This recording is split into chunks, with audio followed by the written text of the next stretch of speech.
All right, guys, part two of the Delta rear bumper install.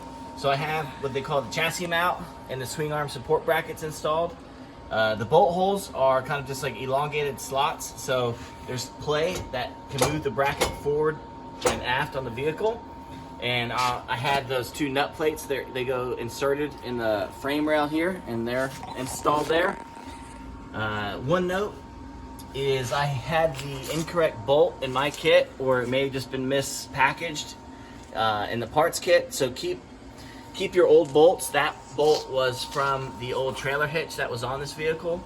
So you may end up reusing one of those. You shouldn't, but my parts store didn't have that. It was a M12 by I think 1.5 thread, and they just didn't have one in stock other than a relatively small town. So luckily I kept one of the old bolts. It worked fine.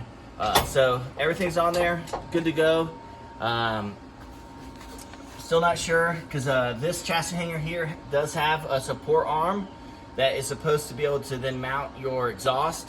So I'm not sure if I'm actually gonna clear this or not when we go to slide the bumper on.